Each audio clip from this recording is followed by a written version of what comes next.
Hello friends, आज का अपना टॉपिक है राजस्थान की नदियाँ। तो राजस्थान की नदियाँ अपने जल का 23% तो गिराती हैं बंगाल की खाड़ी में। मतलब बंगाल की खाड़ी में जल गिराने वाली जो नदियाँ हैं वो कितना प्रतिशत जल प्रवाह करती हैं? 23%। अरब सागर में 17% और अंतः प्रवाह वाली जो नदियाँ हैं वो कितना है कुल का? 60%। मतलब अंतः प्रवाह ज़्यादा है, जिसमें हम कहते हैं कि राजस्थान में जल ही नहीं है। तो हम स्टार्ट करते हैं बंगाल की खाड़ी में जल गिराने वाली नदियों से।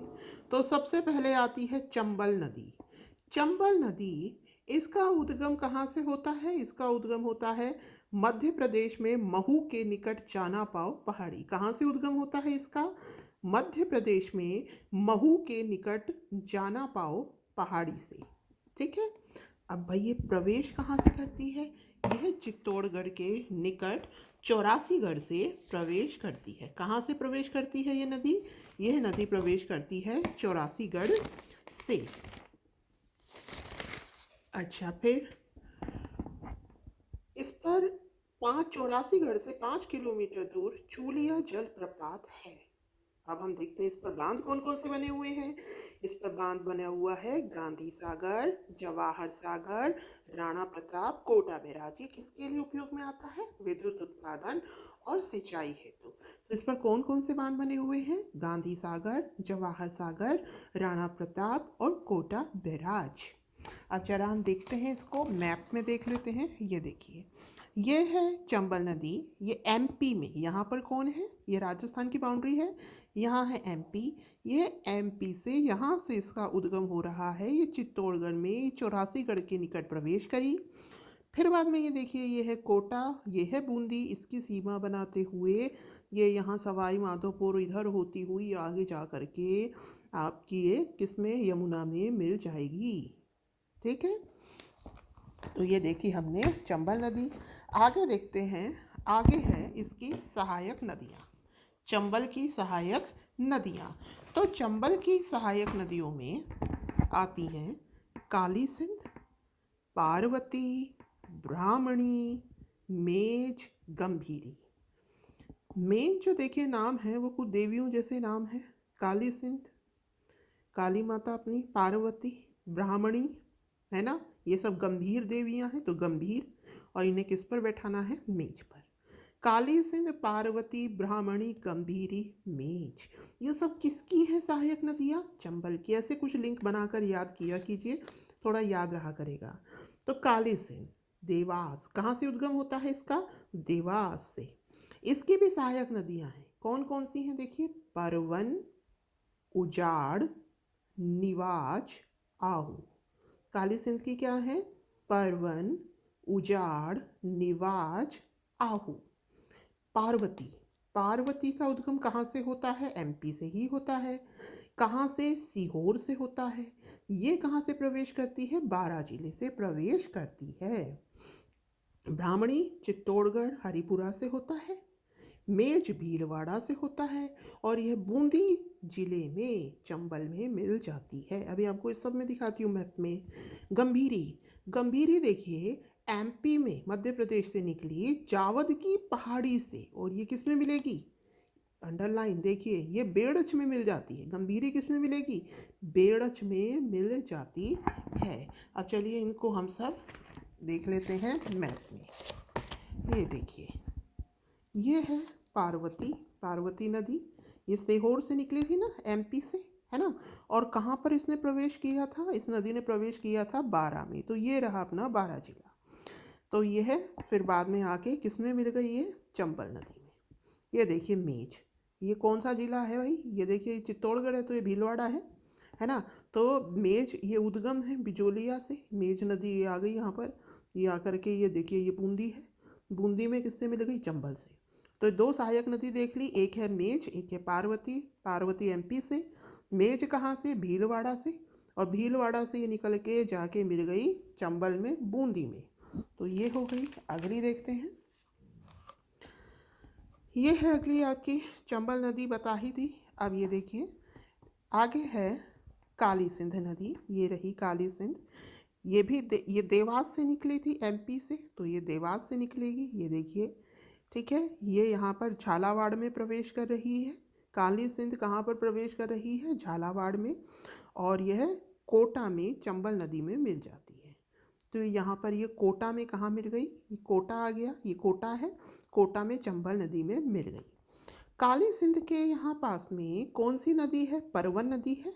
कौन सी नदी है? परवन। ये भी देखिए एरिया कहाँ आ रहा है, ये एरिया भी आ रहा है एमपी में, है ना।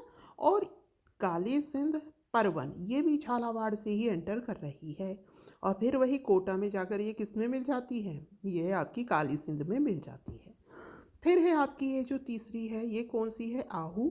ये कहाँ से निकली? सुसनेर से। सुसनेर एमपी से निकलकर वही झालावाड़ से। तो ये जो तीनों हैं, काली सिंध, आहू और परवन, काली सिंध, आहू और परवन, ये तीनों एमपी से निकलती हैं, और ये चंबल की सहायक नदी हैं। और ये है किस में मिल जाती हैं? काली सिंध में, दोनों मिलकर फिर ये है कोटा में चंबल नदी में मिल जाती है। तो हमने इसकी सब सहायक नदी देख ली, चंबल नदी भी देख ली, ठीक है। और चूलिया प्रपात, इसकी जो लंबाई है ना, चंबल नदी की राजस्थान में जो लंबाई है ये है 135 किलोमीटर। इसी पे ही बीहड़ बने हुए हैं। जो बीहड़ों की हम बात करते हैं वो चंबल नदी पर ही बने हुए हैं। तो अब आगे चलते हैं। आगे है बनास नदी। कौन सी? बनास नदी। बनास नदी का उद्गम कहाँ से होता है? खमनोर की पहाड़ियों से।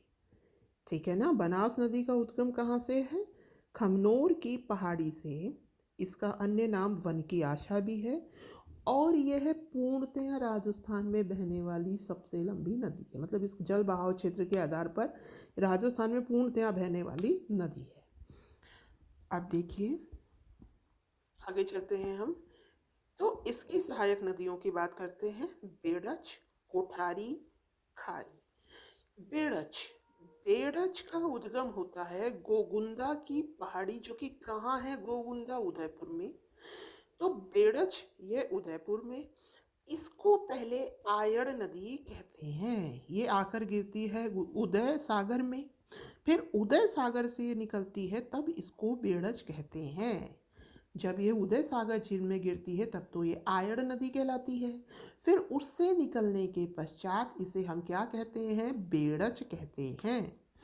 चित्तौड़गढ़ में बहती हुई बिंगोद में, बनास में मिल जाती है। कहाँ पर? बिंगोद में। कोठारी, कोठारी दिवेर राजसमंद से उद्गम है इसका, और भीलवाड़ा में बिनास बनास में मिल जाती है। कहाँ पर? भीलवाड़ा में। खारी नदी की बात करें, खारी का उद्गम क्या है? बिजराल गांव, उदयपुर। खारी क्या है?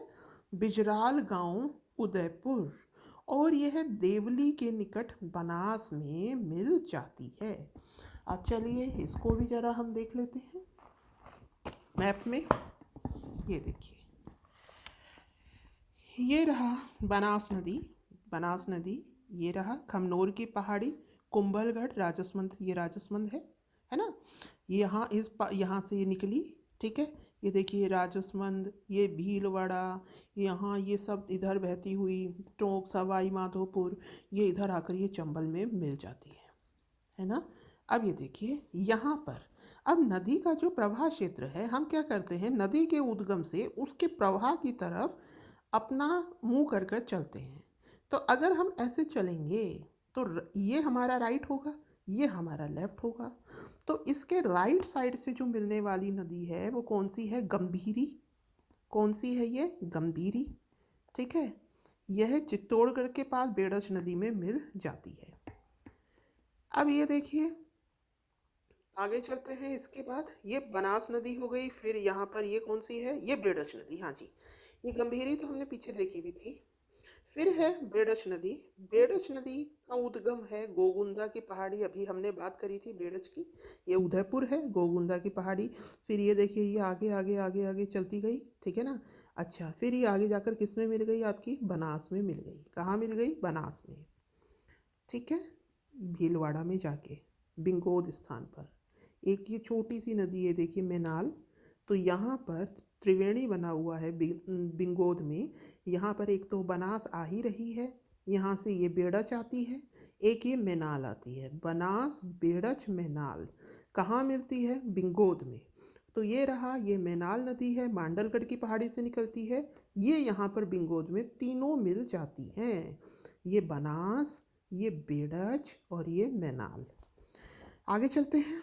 ये है कोठारी, राजसमंद से दिवेर की पहाड़ी। कोठारी लेफ्ट साइड में पहली नदी कोठारी, ठीक है।